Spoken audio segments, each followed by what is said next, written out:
Hello friend, geometry के type 7 को discuss करा रहा हूँ। क्वेश्चन 121 टू 130 क्वेश्चन पे आते हैं। तो बोला जा रहा है बिंदु O त्रिभुज ABC का परिकेंद्र है ना। BAC 85 डिग्री है और BCA 55 डिग्री है। OAC का मान पूछ रहा है ना। तो एक सर्कल बनाते हैं।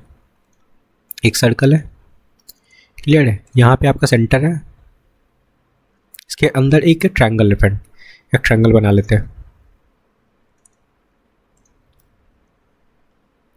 ओके, ये आपका एक ट्रायंगल है ABC। Okay, ABC angle A बोला जा रहा है क्या है। अच्छा, एंगल BAC, ये एंगल बोल दिया पहले ही, बता रखा है क्वेश्चन में 85 है। ओके, और BCA ये आपका 55 है। ओके, OAC पूछा जा रहा है। अगर ये पॉइंट आपका O है, OAC इसको मिला लो, ठीक है। इसको इससे मिला लो और इसको इससे मिला लो, ठीक है फ्रेंड। ये एंगल पूछा जा रहा है OAC, एंगल OAC पूछा जा रहा है। देखो कैसे फाइंड करेंगे। ये रेडियस है ना, ये रेडियस है फ्रेंड। तो ये एंगल और ये एंगल इक्वल हो जाएगा, होगा ना, क्योंकि दोनों इसका साइड इक्वल है। तो ये समद्विबाहु त्रिभुज हो गया, ठीक है। तो इनके बेस का एंगल भी इक्वल होगा, ठीक है। अब समझना है, यहाँ पे 85 डिग्री है।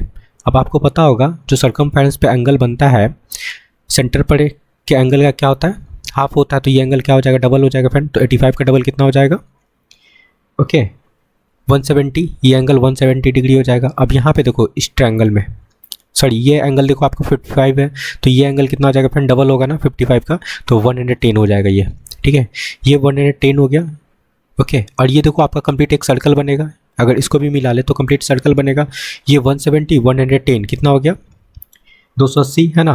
और सर्कल जब बनता है तो एंगल का सम कितना होता है फ्रेंड, 360 है ना। तो ये एंगल निकालने के लिए हम लोग क्या करेंगे, 360 माइनस 280 कर लेंगे।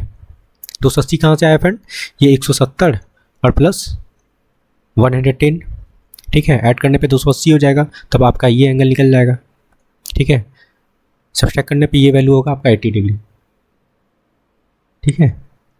ये 80 डिग्री होगा फ्रेंड, क्लियर है। ये आपका 80 निकल गया।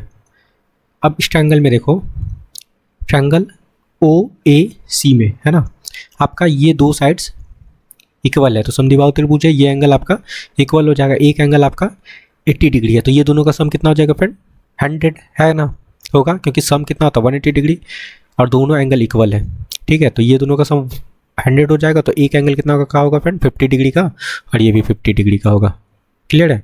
यही तो पूछा जा रहा था, एंगल OAC का मान 50 डिग्री आपका करेक्ट आंसर है। Okay, angle OAC equal to 50 degree, simple सा क्वेश्चन था फ्रेंड। चलो नेक्स्ट क्वेश्चन पे आते हैं। द्विभाजक BC को D पर और ट्रायंगल ABC के परिवृत्त को E पर काटता है। एक सर्कल बनाते हैं। ये आपका सर्कल है, ठीक है फ्रेंड।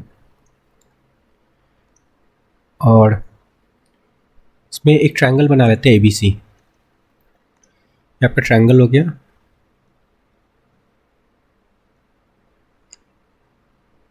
ABC,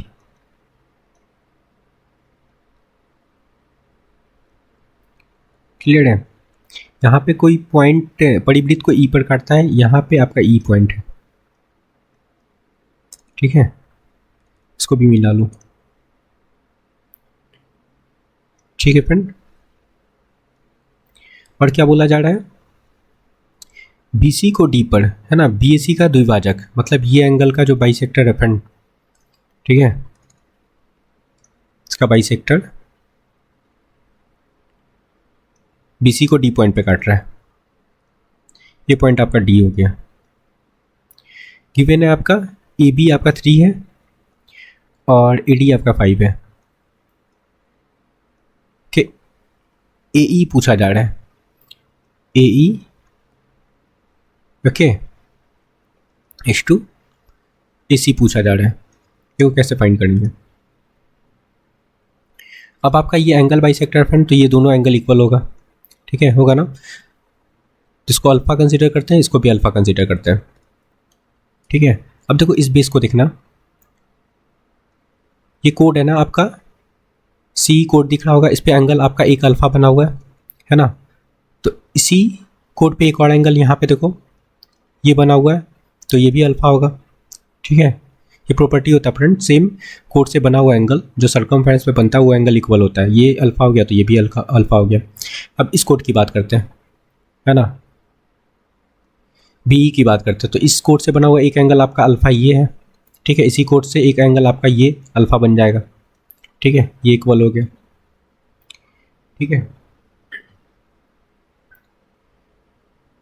ठीक है, अब आते हैं इस कोड की बात करते हैं, इसी कोड की बात करते हैं, ये कोड।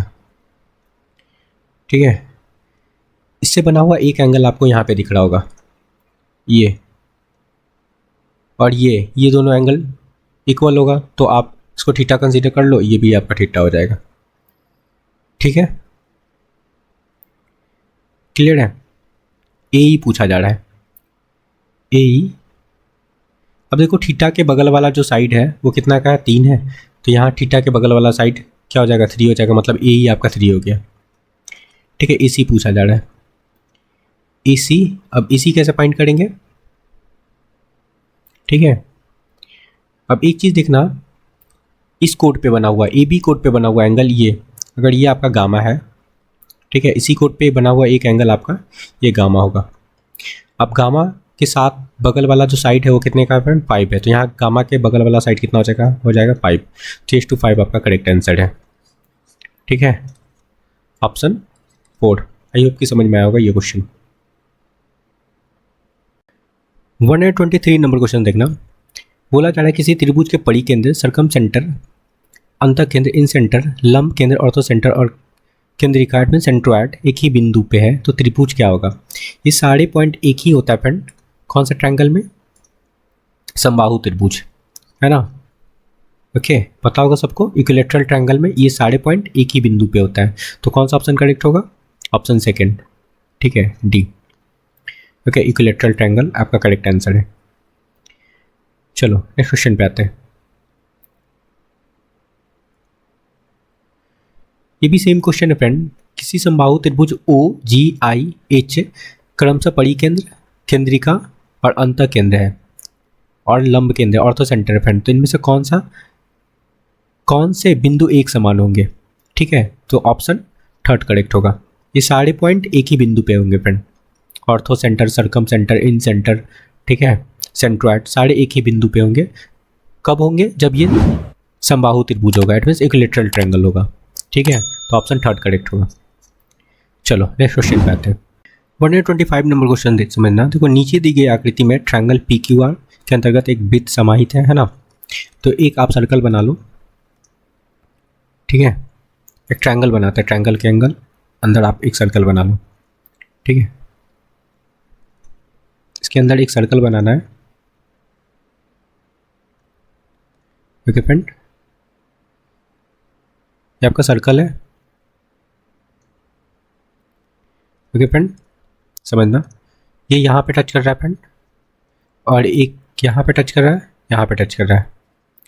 ठीक है, ये पॉइंट आपका टी है, ये आपका इस है, और यहाँ पे आपका यू है, ये आपका आर, पी और क्यू है।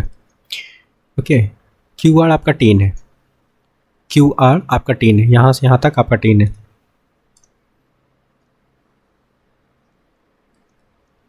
और क्या बोला जा रहा है, आर पी आपका 12 है, आर पी यहाँ से यहाँ तक आपका 12 है। ओके फ्रेंड, और पी क्यू आपका 15 है, यहाँ से यहाँ तक आपका 15 है ना। अब आपको पता होगा ये इसके इक्वल होता है, ये इसके इक्वल होता है फ्रेंड, और ये इसके इक्वल होता है ना, सबको पता होगा ये चीज़। इसको हम लोग क्या करते हैं, एक्स लेट करते हैं, ये एक्स होगा, ये एक्स होगा फ्रेंड, तो ये अभी आपका एक्स होगा, ये वाई होगा तो ये भी आपका वाई हो जाएगा, ये जेड होगा तो ये भी आपका जेड हो जाएगा। तो यहाँ से देखें x plus y equal to 15 हो जाएगा। ठीक है, x plus y equal to 15 हो जाएगा, और यहाँ से x plus y plus z equal to क्या हो जाएगा फ्रेंड, 10 हो जाएगा, और z plus x equal to क्या हो जाएगा,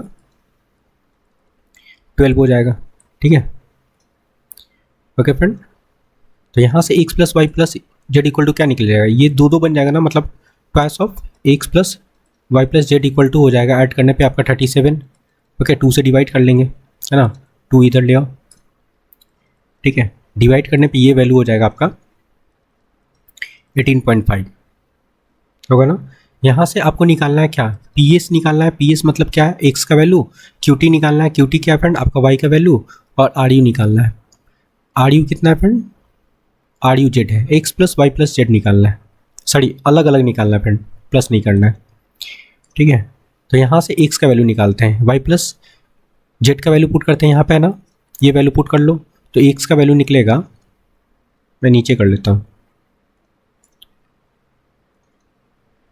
ठीक है, यहाँ पे x का वैल्यू निकलेगा, ये x plus y plus z equal to कितना है, 18.5 है, और y प्लस जेड कितना है, 10 है। सब्सट्रैक्ट करने पे ये हो जाएगा फ्रेंड 8.5 होगा ना। y का वैल्यू निकालेंगे एज इट इज़। ठीक है, y का वैल्यू कैसे निकालेंगे फ्रेंड, अब देखो यहाँ पे y का वैल्यू निकालने के लिए आप जेड का वैल्यू पुट कर लेना।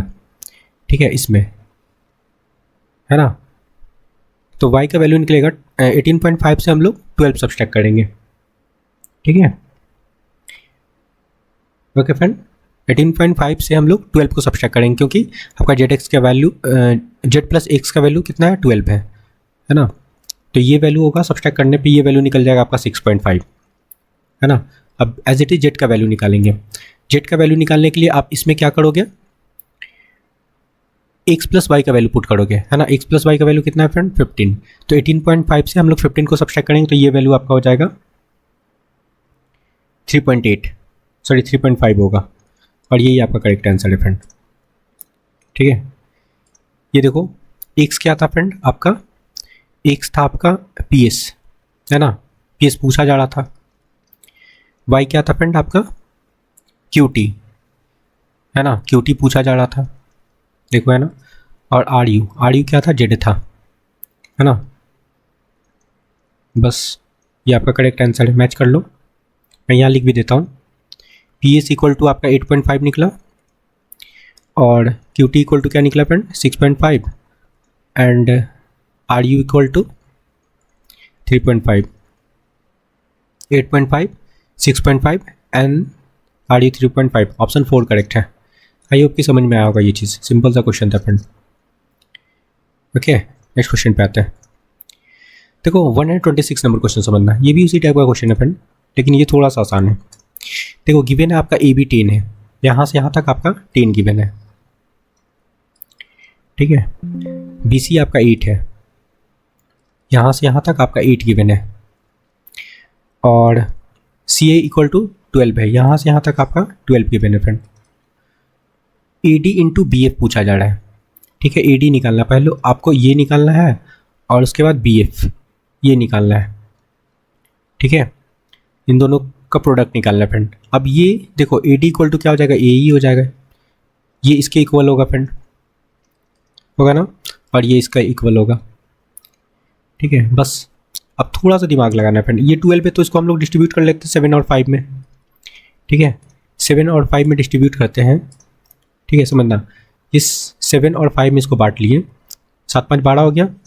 ठीक है, ये 10 है, जब ये 7 होगा फ्रेंड तो ये भी 7 होगा, क्योंकि ये और ये दोनों इक्वल होता है। ये 7 हो गया तो 10 से 7 सब्ट्रैक्ट करेंगे तो ये बच गया 3, जब ये 3 होगा फ्रेंड तो ये भी 3 होगा, है ना। अब 8 है टोटल, 3 यहाँ यूज़ हो गया तो बचा यहाँ पे कितना फ्रेंड, 5। देखो इसके इक्वल आ गया ना 5 5, बस बन तो गया आपका काम।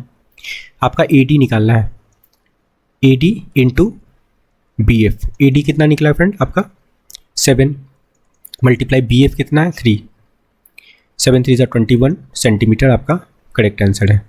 सेंटीमीटर नहीं है, यूनिट लगा लो, ये कहाँ ही बोला जा रहा है ना, तो यूनिट लगा लो। ठीक है, 21 यूनिट आपका करेक्ट आंसर है, ऑप्शन सेकंड। नेक्स्ट क्वेश्चन पे आते हैं।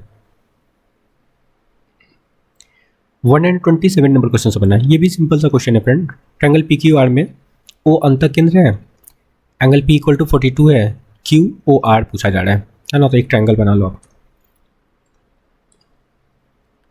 ठीक है, ये ट्रायंगल है, ये ट्रायंगल आपका पी क्यू आर है, ठीक है। या यहाँ पे आपका इन सेंटर है, क्लियर है, बोला जा रहा है इन सेंटर है ओ, एंगल पी इक्वल टू 42 है, ये एंगल आपका 42 है फ्रेंड।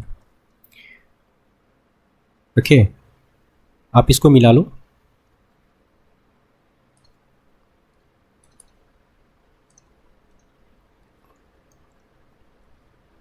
ठीक है फ्रेंड। ये एंगल पूछा जा रहा है, ये एंगल पूछा जा रहा है, कैसे फाइंड करेंगे, angle Q O R equal to पूछा जा रहा है। देखो कैसे फाइंड करेंगे, अब आपको पता होगा कि ये 42 होता है, तो ये एंगल निकालने के लिए हम लोग क्या करते हैं फ्रेंड, 90 डिग्री प्लस 42/2 लगाते हैं, है ना। ये कटेगा, ये 21 हो जाएगा फ्रेंड, 90 21 होगा ना, 90 + 21 कितना हो जाएगा, 111 डिग्री। इट मीन्स आपका angle Q O R equal to 111 degree आपका करेक्ट आंसर है, ऑप्शन थर्ड। क्लियर है, नेक्स्ट क्वेश्चन पे आते हैं। ओके फ्रेंड, देखो 128 नंबर क्वेश्चन समझना। बोला जा रहा है ट्रायंगल पी क्यू आर को किसी वृत्त में अंतर्निर्मित किया गया है, ठीक है। एंगल पी का समद्विभाजक क्यू आर को बिंदु एस पर काटता है, ठीक है। एक आपका सर्कल है, ठीक है फ्रेंड, ये सर्कल है, इसके अंदर एक ट्रायंगल बना लो, एक ट्रायंगल बनाते हैं, ठीक है फ्रेंड। ये आपका ट्रायंगल है P Q R, P Q R आपका ये ट्रायंगल है, ठीक है। बोला जा रहा है पी का समद्विभाजक, इसका एंगल बाइसेक्टर, ओके फ्रेंड, ये एंगल बाइसेक्टर है, क्यू आर को इस पर काटती है, ठीक है, और वृत्त को टी पर काटता है, ठीक है। चलो, तो क्यू आर को ये जो पॉइंट है ना, यहाँ इस है, इस पॉइंट पे काटता है, और ये पॉइंट आपका टी है। पी आर आपका 5 है, पी आर आपका 5 है, ये 5 है फ्रेंड, ओके। पी एस आपका 6 है, पी एस ये फ्रेंड आपका 6 है, एच टी आपका 4 है, एच टी 4 है, ये 4 है फ्रेंड, ये नीचे वाला ये 4 है यहाँ। पी क्यू पूछा जा रहा है, ये पूछा जा रहा है, कैसे फाइंड करेंगे। देखो एक चीज़ जानते होगे, जब ऐसा कंडीशन बनता है तो P Q equal to, sorry P Q into P R होता है, is equal to P S, ये पूरा लेंथ, ये सॉरी यहाँ से यहाँ तक फ्रेंड, पी एस इंटू क्या होता है, पी टी होता है, ठीक है। अब इसको क्या लिखते हैं फ्रेंड, ये पी टी को क्या लिखते हैं, समझना, पीटी को क्या लिखते हैं, पीटी को क्या लिख सकते हैं हम लोग, P S plus H T, P S plus H T लिख सकते हैं ना, बस ये काम करना है, वैल्यू पुट कर लो। पी क्यू फाइंड करना है, P Q as it is रहने दो, पी एस पी आर कितना है आपका, पी आर आपका 5 है, ठीक है, is equal to P S कितना है, पी एस आपका 6 है, okay, into 6 plus H T कितना है, 4 है, बस सॉल्व कर लेना है। ये कितना हो जाएगा, 6 × 10, ओके, 5 से कट जाएगा, 5 × 2 = 10, ओके। तो पी क्यू इक्वल टू क्या निकल गया फ्रेंड, 6 × 2 = 12, क्लियर है, 12 सेंटीमीटर आपका करेक्ट आंसर है, ऑप्शन सेकेंड। नेक्स्ट क्वेश्चन पे आते हैं, ठीक है, ये आपका 12 निकल गया, ओके फ्रेंड। 129 नंबर क्वेश्चन, ये भी सिंपल सा, इसका ये पूछा जा रहा है फ्रेंड सी एल, तो क्या करते हैं 8 × 3 is equal to 6 × C L लगा लो, ठीक है, सी एल की लंबाई पूछा जा रहा है, ये कट जाएगा, 3 × 2 = 6 और ये 4 हो गया, इनमें C L equal to 4 centimetre आपका करेक्ट आंसर है, क्लियर है, option second. Okay friend, next question पे आते हैं। देखो 113 नंबर क्वेश्चन समझना, ये भी सिंपल सा क्वेश्चन है फ्रेंड। देखो बोला जा रहा है किसी वृत्त का 15 सेंटीमीटर लंबी चाप केंद्र पे 24 डिग्री का कोण बनाता है, तो वृत्त का परिधि पूछा जा रहा है ना। तो चाप की लंबाई का फॉर्मूला क्या होता है फ्रेंड, चाप की लंबाई का फॉर्मूला होता है आपका 2πr इंटू थीटा बाई 360 होता है ना। बस चाप का लंबाई कितना गिवन है friend, 15 degree, sorry 15 centimetre given है, डिग्री नहीं, एंगल गिवन है ना, is equal to 2πr। 2πr का वैल्यू निकालना है, परिधि होता है 2πr फ्रेंड, और थीटा आपका 24 डिग्री है, 360। ओके, अब एक काम करते हैं, ये आपका कट जाएगा कंप्लीट 15 बार में। ठीक है फ्रेंड, 2πr निकालना है, परिधि होता है 15 मल्टीप्लाई 15 कर सकते हैं, कितना हो जाएगा 225। ठीक है, और यही आपका करेक्ट आंसर होगा। ठीक है, क्योंकि ये परिधि ही है, परिधि ही पूछा जा रहा था। 225 करेक्ट आंसर है, ऑप्शन 4। ओके फ्रेंड, आई होप कि समझ में आया होगा ये चीज़। ओके फ्रेंड, तो please like share and subscribe. Thank you friend.